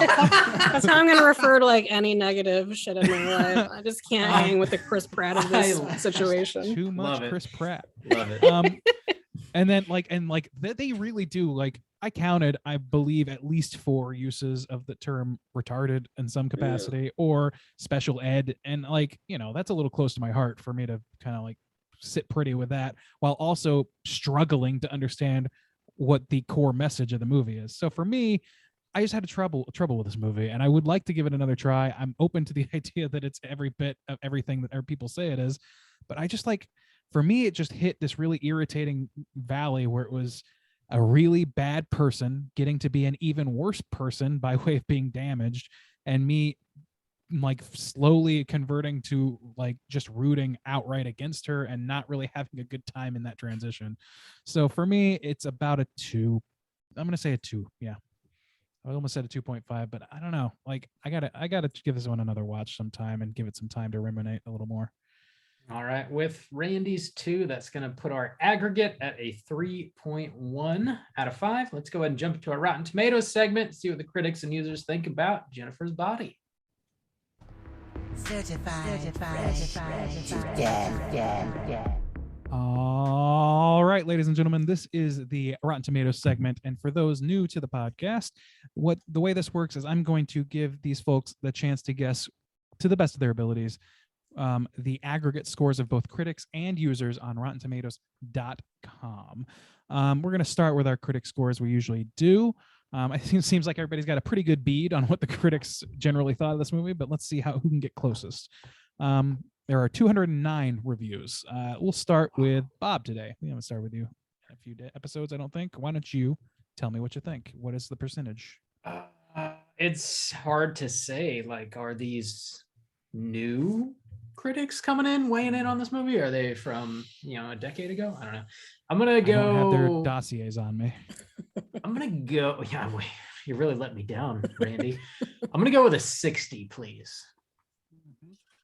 60. All right. Let's go to Caitlin. What do you think? Where do you think the critics generally landed on this one? Yeah, I mean, I have the same question. It's kind of having this renaissance moment here in the 2020s, but when it came out, not favorable. I'll go 51. 51 percentile. All right. Soju, how about yourself? 209 seems like a lot for the critics. 51. I think I'll take the under with I'm gonna go low. I'm gonna go 35. That's about the right error, right? Yeah, I guess. Probably. Maybe. All right, let me math. Okay, Caitlin's going to take this one. It is a 45%. Well done. Nice. I didn't cheat, I promise. We trust you. If you did, I mean, honestly, who would give a shit? You did a great job. It might be Way to implanted in became my the system. brain from some other time. I was looking at my Jennifer's Body notes from the Plug It Up episode. It's like 6,000 words. It's like an insane person did this. So I may have seen it, but I promise I did not look at it. Caitlin, would you like a hell yeet or a hell skeet to celebrate? Hell yeet, of course. Oh, hell yeet! Oh, the endless battle of this podcast is between hell yeet and skeet, and I'll never understand. All right. The critics' consensus was as follows. Jennifer's Body features occasionally clever dialogue, but its horror/comedy premise ultimately fails to be consistently funny or scary enough to satisfy. I don't know if I feel that way about it. Like, I don't know. Disagree. I don't know. Usually these things are pretty on point. I don't know if I feel. I guess I don't know what I feel about the fucking movie. So I'm a barrel of turmoil. Let's go to the audience score. We're going to the audience score. There are over 250,000 audience ratings, so a significantly larger portion. Let's start with Juice this time. Why don't you start us off? Where do you think that the users land on this? I've been just like the past 2 years, I've just been hearing like great things about this. But I don't know how that factors in either. That's a lot of reviews. So I'll go more toward the middle this time. I'll take a 56. 56. All right. Caitlin, you're dead center. What do you think of this? Users. I feel like if someone's taking it, I can see people like me being like, no, it's good. And like taking the time to put that bullshit on the internet. So I'm going to go high. I'll go like 87 with like, maybe some dudes are like, Megan Fox has ugly thumbs, and that's their like shitty little. Doesn't she have a thing? I was watching with my fiance, and she said she has like a thumb thing. A lot of people think her thumbs look like toes. Huh. Cool. But it's like, very like, important. I know, like Megan Fox is so hot. Like, really? That's what you're gonna like? All right, like looks like 0 out of 10. George Yeah. Costanza 0. thing. yeah, truly a Seinfeld. She's moment, got toe yeah. thumbs. I can't see past it. I think she's gonna kick me every time she shakes my hand. Fucking nonsense. All right, Bob, it's your turn. Why don't you go with it? I think I'm gonna go in between the two of y'all with a 72, please. 72. Perfect temperature. Too It's hot. gonna be Soju on this one. It's a 35%. Damn. Oh, I gotta get ahead. 35. Like you're on All a right. game show. Like a legit game. I mean, I gotta give some energy. Yeah, gotta. Love it. that's the users. Let's go to, as we do, we go to a random negative review just to see if it's funny or not. Randomly, Fingers here crossed we for go. thumb Yeah. content. Toes crossed. Extra points for thumbs. Thumbs are crossed. Thumbs are too toe-like. 0 out of 5. This film does not have a large enough body count for a slasher, not enough high school angst for a teen dramedy, and not enough debauchery for exploitation. Okay. That's wrong. Sure. This person has high. Sure. Yeah, damn. What Even the as fuck are you someone who looking for, didn't bro? enjoy this film very much. That's Why isn't wrong. this the same movie that I've seen? Yeah. The teen angst was Through the roof. Yeah, it was pretty way up high. there. You need more than that. I don't know what to tell you, my friend. I don't know, man. Not enough debauchery, you know. There's just That's not code enough. for that's didn't like see enough douche code for loving- more titties, I think. Yeah, there's not Yeah, enough maybe so, yabos yeah. for the half star. Oh, here's one that's kind of funny because I don't know what it means. I did not love Jennifer's body. It's very, in quotes, almost. It's very almost. Not a native The English speaker, I almost? take it. Another popular band from the time. It's The very almost? almost. Yeah. That's a band. Oh yeah. Oh, It I don't was. know It's a about that. terrible. All right, that's name. the end of Rotten Tomatoes. Everybody be shocked at how like 35% low this motherfucker is. That is like surprisingly low. Yeah, I'm Wow. surprised. Too low. Especially because of because the Renaissance happened after Rotten Tomatoes changed the way that Yeah, I let think they people- regulate it tighter yeah now. it's much tighter now, so maybe that's why. I don't know. Didn't get its Renaissance in time. Sorry. Damn. Let's go ahead and jump into a bit of trivia. It's totally time for trivia. All right. Megan Fox has said that this is her favorite movie of all the movies she's done. So Nice. she Favorite digs kissing it. scene too, from what I understand. Whoa. Damn. I'm gonna turn some of these into a game.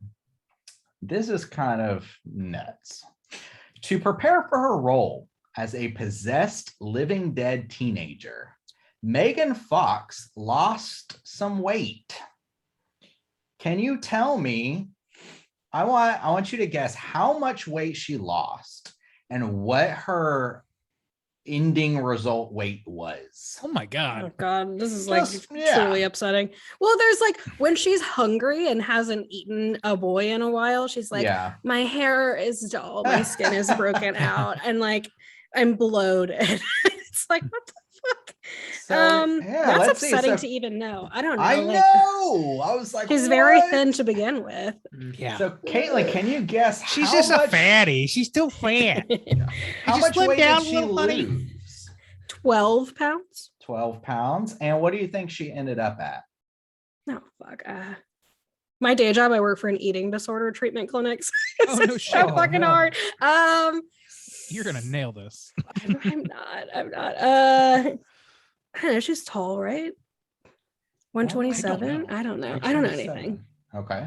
127. She's taller than Amanda Seyfried. 12 Yeah. and 127. Randy, how much weight did she lose? Oh god. 100 pounds. And what did I she don't end know. up Let's at? say 5 pounds. 5 Okay. All pounds. in her thumbs. 5. Yeah. Shrunk. Damn. Yeah. Michael Bay was like, take that. You want to blast my films? Get her thumbs. Anyway, yeah. How much did she land at? I don't know. I'm guessing. I don't know what a normal weight is for a normal person. I'm a big boy. I'm just a big boy with big numbers. So I'm gonna guess 120. Okay. Robert, how much weight did she lose? I'm assuming since this is trivia, it's going to be a staggering number. So I'm going to say 30 pounds and she weighed 105. Okay. Caitlin is going to win how many pounds she lost. Megan Fox lost 15 pounds. I think Rob's going to take what she ended up at. This makes me like so sad. Bringing her weight down to a near frail 97 Oh, fuck. pounds. Yeah, that's not Christ. good. Oh my Too small. God, dedicated. Uh-oh. I mean, good Lord. Dangerous. Oh my Karen God. Kusama, That's how not could good. you let this happen? I trusted you. It's that actress in Squid Game. I just watched the rest of that. That girl is extra small too. It's like I don't understand how people can be that small. Yeah. Why? Where do you put all the Twinkies? Where do you put them? In your mouth. The Oh. waterfall that goes nowhere is is the Devil's Kettle at Judge Magny State Park in which state? Bob, kick us off. I don't know. Colorado. Colorado. Randy. What's the name of it? Judge Magny State Park. That does not help. I'll go with Oregon. Oregon. Caitlin. Minnesota. Yeah. Minnesota. Nice. Nailed it. Oh, Is it really? shit. Yeah. Woo! Jennifer Aniston had more blatant sexual tension in the original script as a reflection of teenage curiosity and experimentation with the same sex. There were even originally going to have a sex scene in the film. It doesn't say why all that was cut, though. I guess I don't know. It just was. That's. Who would want to see that? When I had Colleen on for the Plug It Up episode, she was like, I felt like I shouldn't be watching it. Like, I'd be like, gross. I don't want to see Megan Fox. But like, you know, like zooming in eyeballs, like queer Magnet. vision. Yeah. Yeah. That's The Dude, title, that's how you experience the male gaze. The title is from the song Jennifer's Body by Courtney Love's Band. Do you guys know Courtney Love's Band? Oh, Yeah. right. Holy. Everybody went. I didn't know that was the song though. I didn't either. Jennifer's Body by Courtney Love's Band. Hole. Blake Lively turned down the role of Jennifer due to scheduling conflicts with Gossip Girl. Megan Fox was later cast. Okay. All for the best, I think. I think so too. I don't know Yeah, if Blake I was think up so. to the level Like, of doesn't seem shittiness as like, we yeah, got. mean. Need a Yeah. little bit more venom on that. And I think Megan Fox can bring it. Well, let's stop it there. We had some good little games today. Little Let's game. reminisce about the trivia. Oh yeah. That was Yeah, let's good not do stuff. any more trivia and just reminisce. My favorite was when I won twice. Yeah. That was You get exciting. another hit. We had some good times, didn't we? Some real good times. having a flashback episode. Yeah. Ah. Let's jump over into our cooter of the week.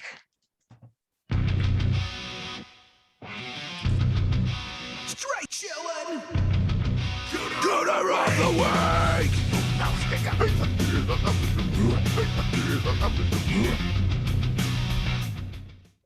Juice, what's a cooter? Why do we hunt them? Thank you for asking, Bob. Cooter is a character type and a straight chillin' exclusive.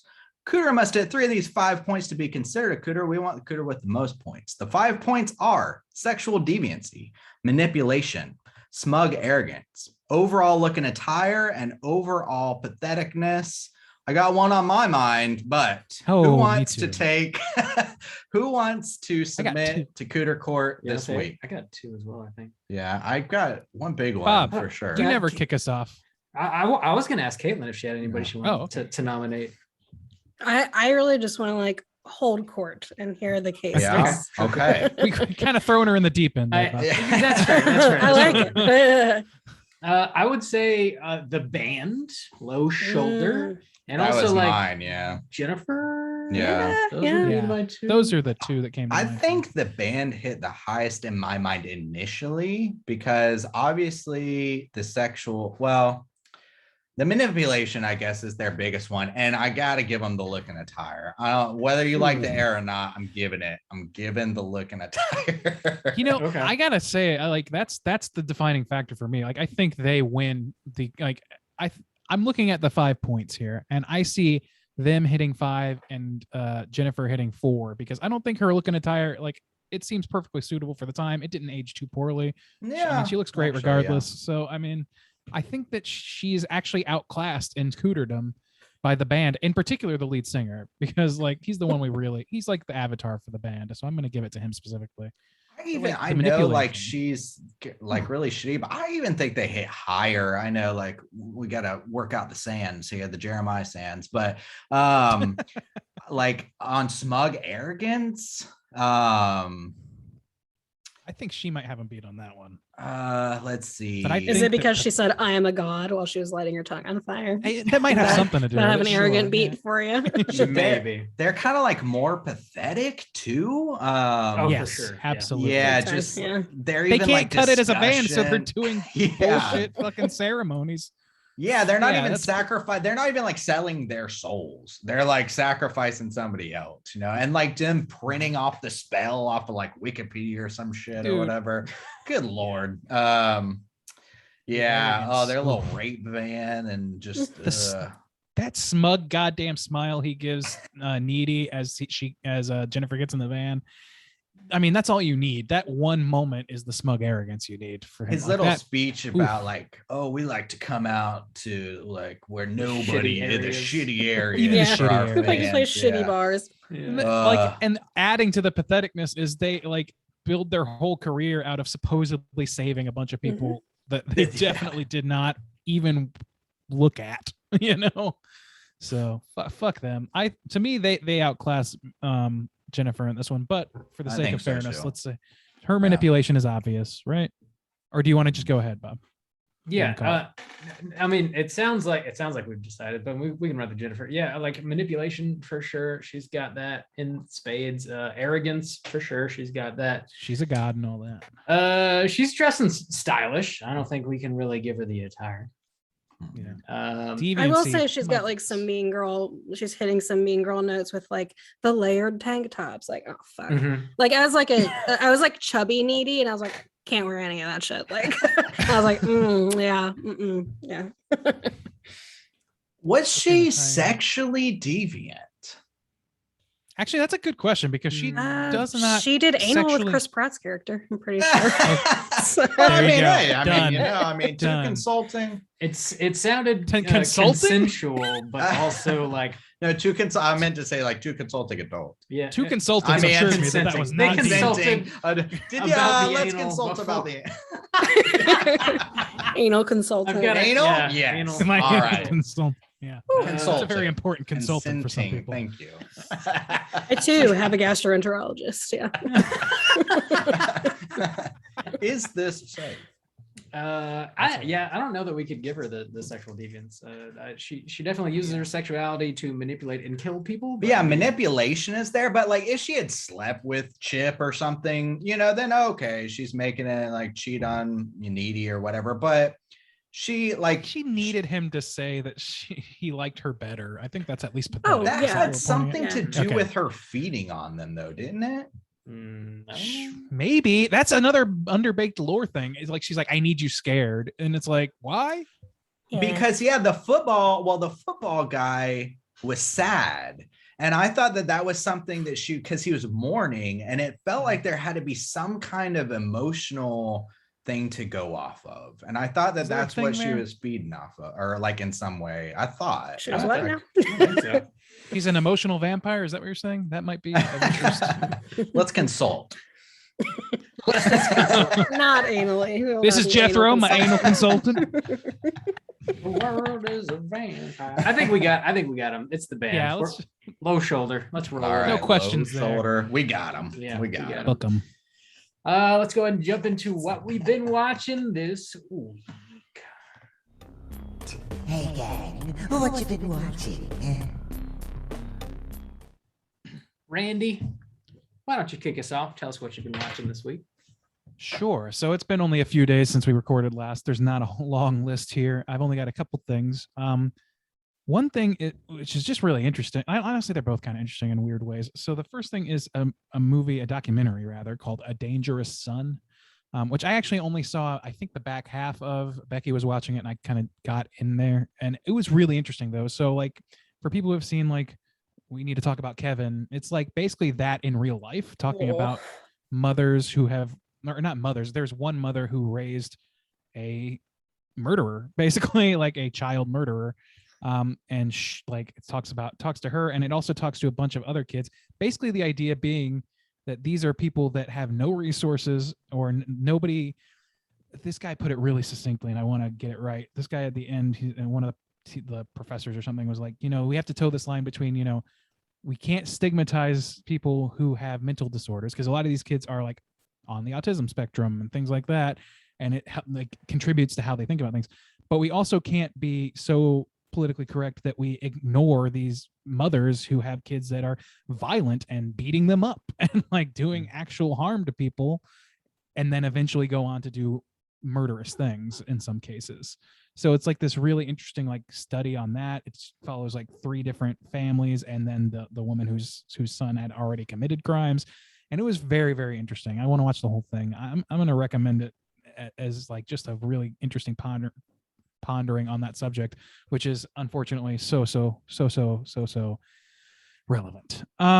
And then the other thing on the diametrically opposed side of the spectrum is a little film called Honey, We Shrunk Ourselves, which was a straight direct to VHS film that I watched many times as a child. Me At my too. next door neighbor's house. You too, Same. really? Yeah, Interesting. big time. Oh, there you go.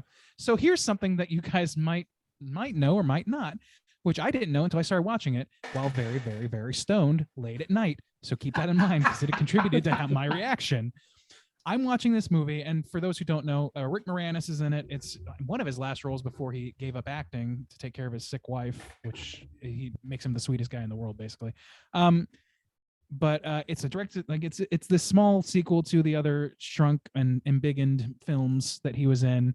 He's like written very poorly. It's like the parents of these 3 kids who are about tween age get shrunk. They ride on a Hot Wheels car and save the day, and they scare off some shitty 12-year-old like skater kids that were gonna, I don't know, deflower their children or something.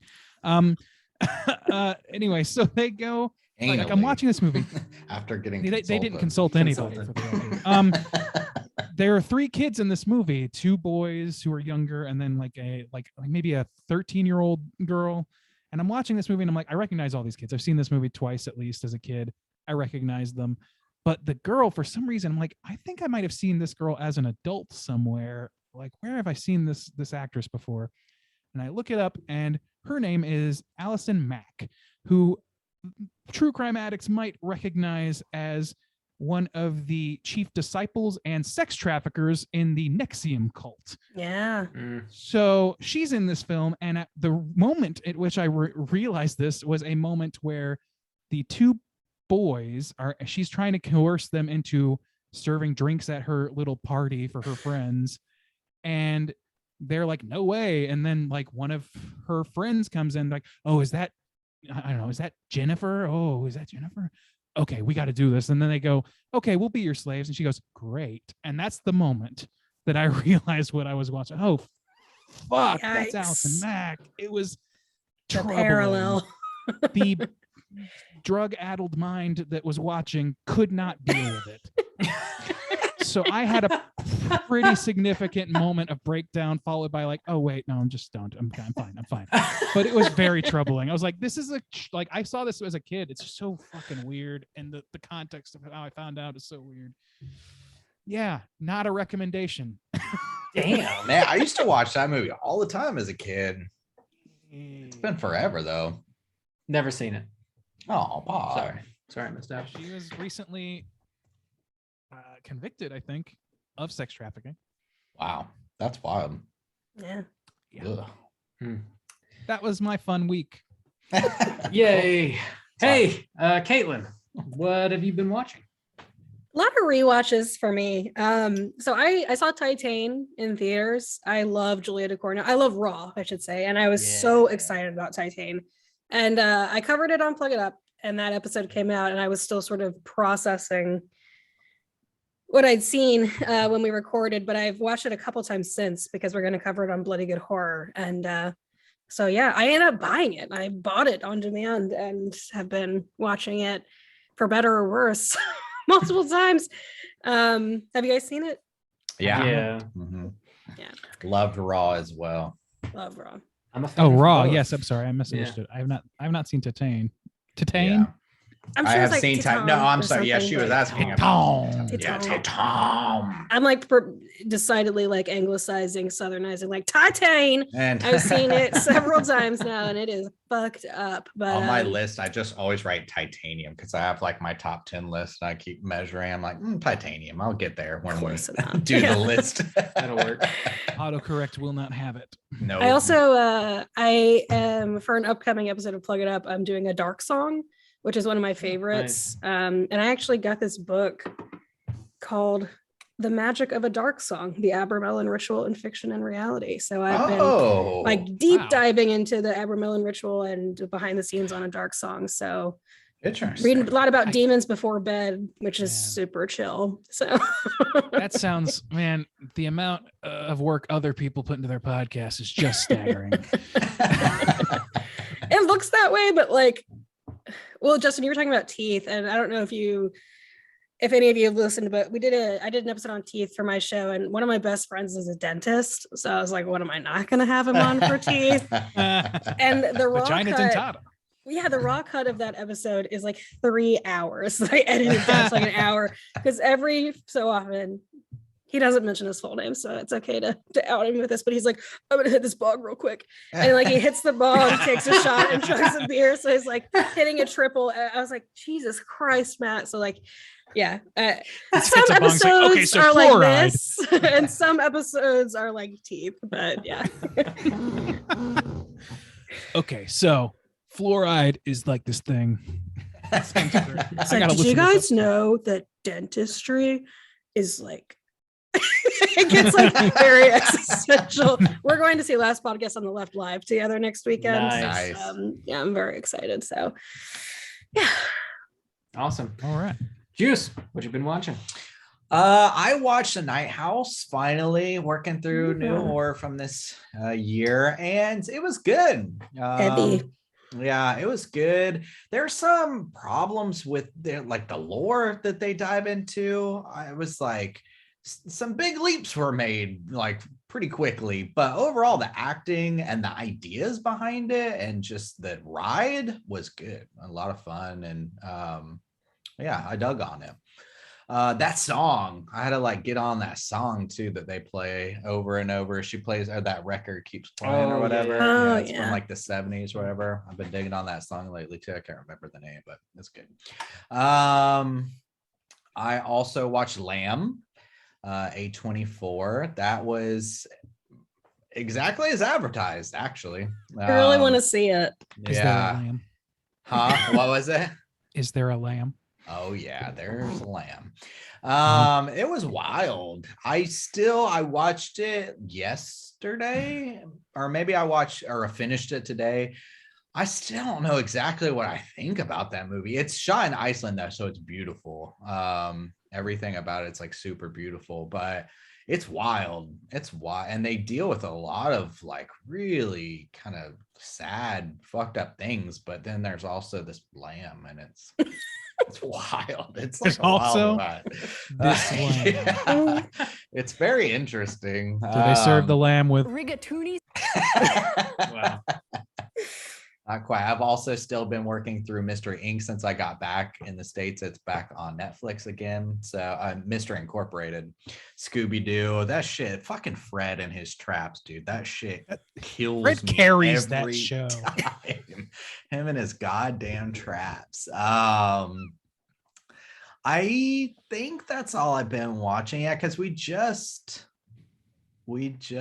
met like Wednesday, 3 days it's a ago. few Yeah, days ago, so yeah, that, and yeah, that's all I've been watching. Bob, have you Yeah. gone already? I left for a little I bit. haven't gone already. Okay, Bob, what you been watching? It's short and sweet because I haven't had time to watch really anything. I watched this show on Netflix. There's like 3 episodes called Catching Killers. It's a true crime thing. Each episode is about like how cops actually end up catching, wait for it, a killer. So Whoa. slow down. Spoilers. I know.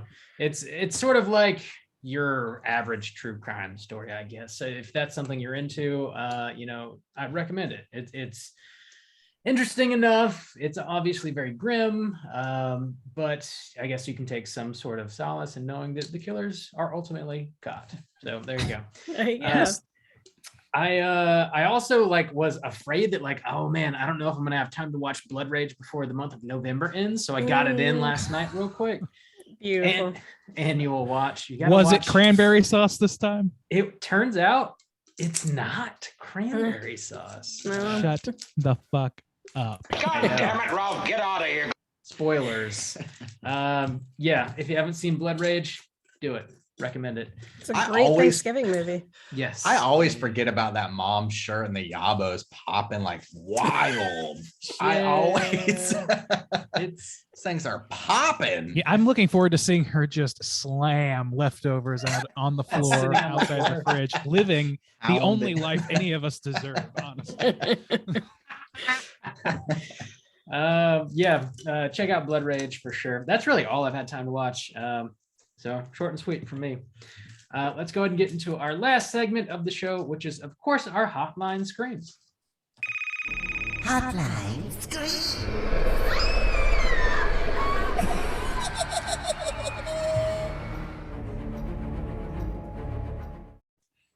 All right, if you are listening and would like to call in and leave a voicemail to be featured on next week's show, you can hit us up at 904-638-3231. We got 3 voicemails this week. First up, we're hearing from Cole. Let's hear what Cole has to say.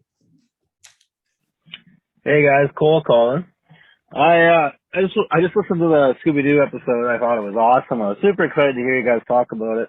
I was a huge Scooby-Doo fan. I think a lot of us were. Me and my cousin had a collection of all the movies, and as soon as one came out, we would pile our money together and make sure we got it. So I had half and she had half. But as of I loved them all right from the beginning. So whenever I stopped watching, I don't even know.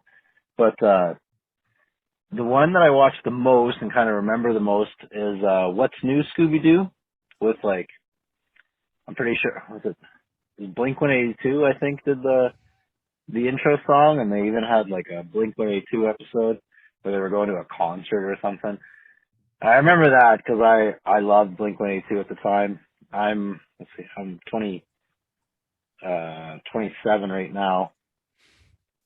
So I guess however old I was when that came out.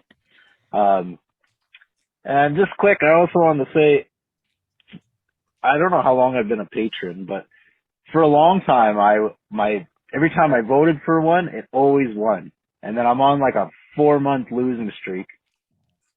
And I knew I was going to lose the last one, but I really wanted to hear you guys talk about Bride of Frankenstein.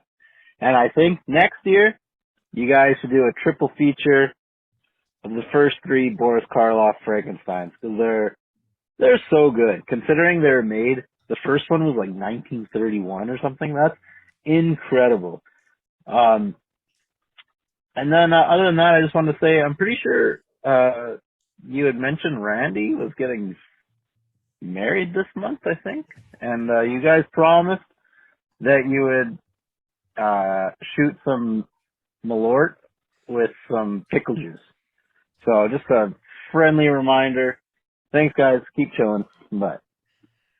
We never said that. Do we promise that? The pickle juice? The last time we were drinking Malort, though, we got pretty drunk. Somebody might have promised that. It wasn't me. Our Friday the 13th episode got kind of God, oh no, that sounds like something I might say if I was drunk.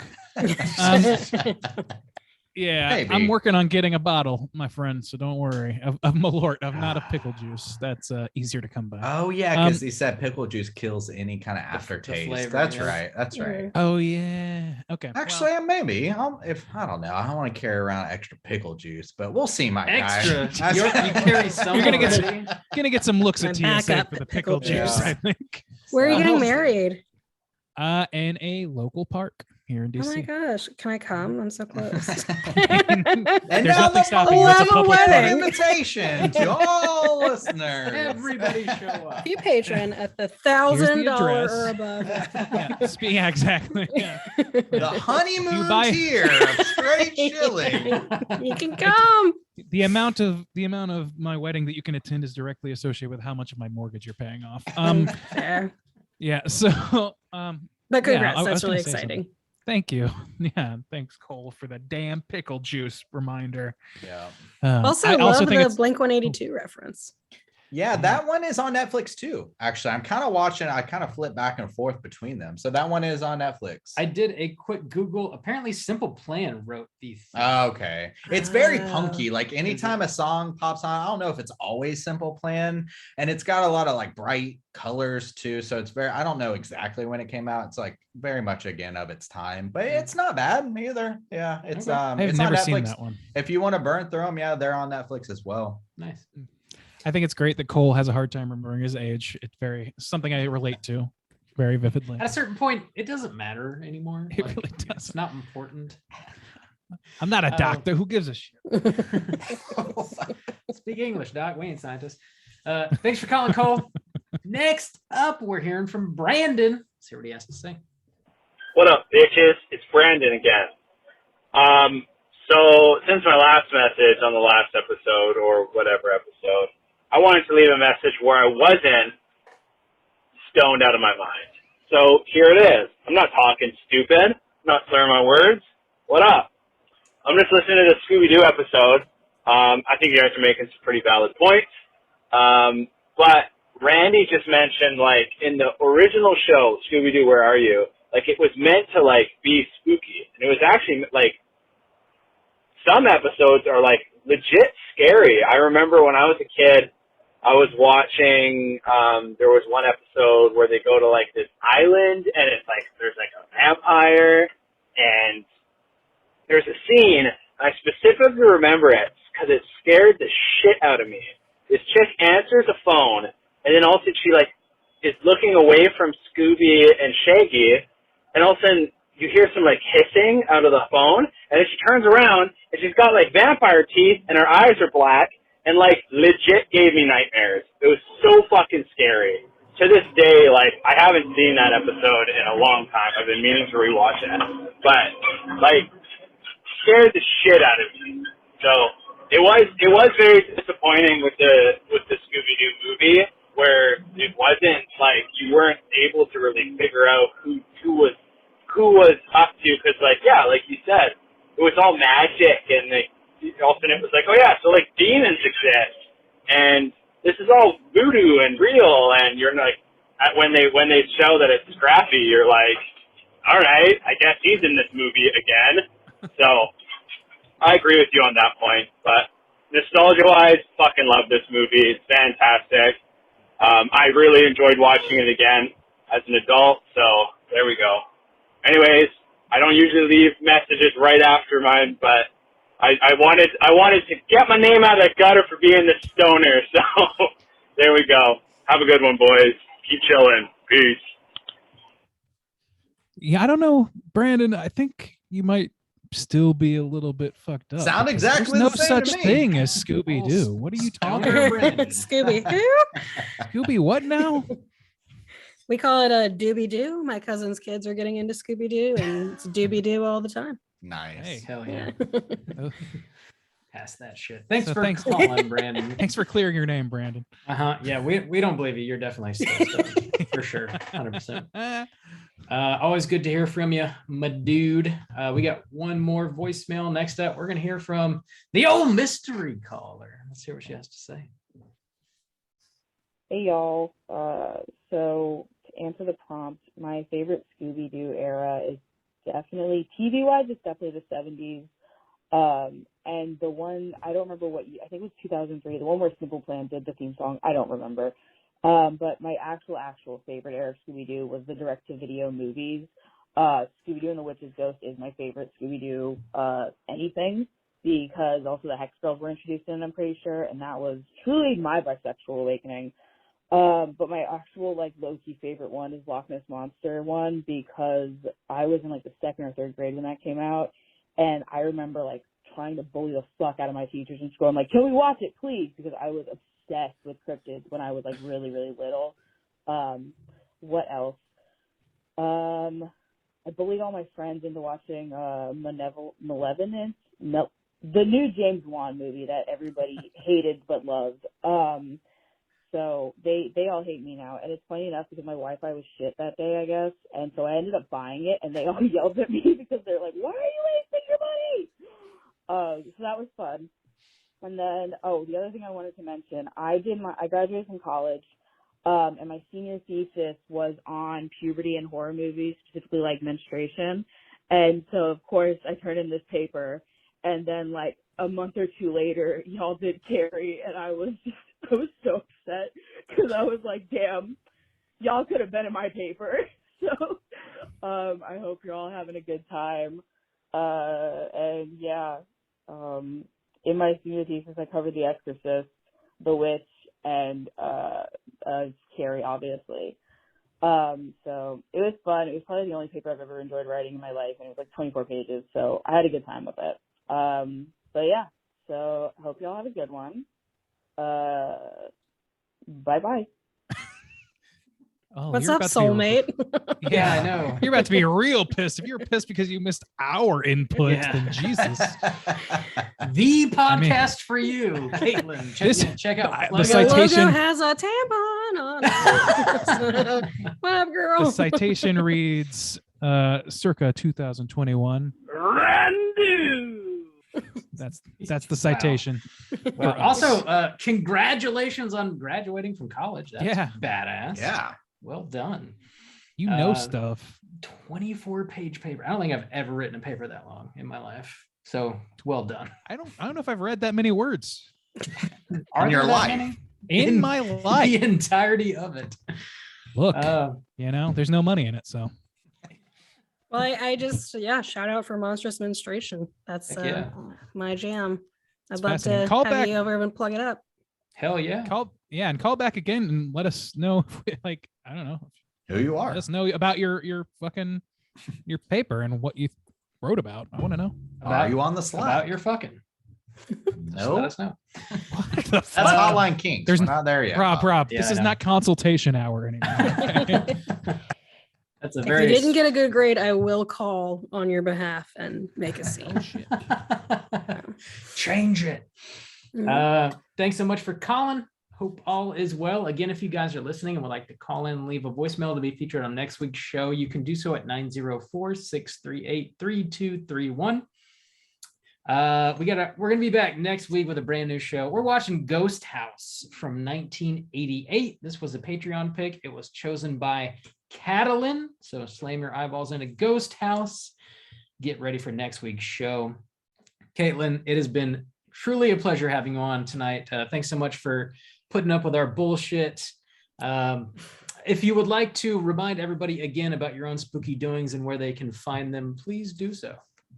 Yeah, well, this has been great. I love y'all's show, and it's a real pleasure to be here. You can find, I do Plug It Up. That's my show, and I have different guests on every week to talk about the monstrous feminine. So different lady-centered spooky stuff. And then I'm a co-host on Bloody Good Horror, which you can find, all the places. Everywhere. Yeah. Awesome. Thanks again. Definitely check out Plug It Up anywhere you get your podcasts. And until next week, as always, all you mother truckers, please keep chilling.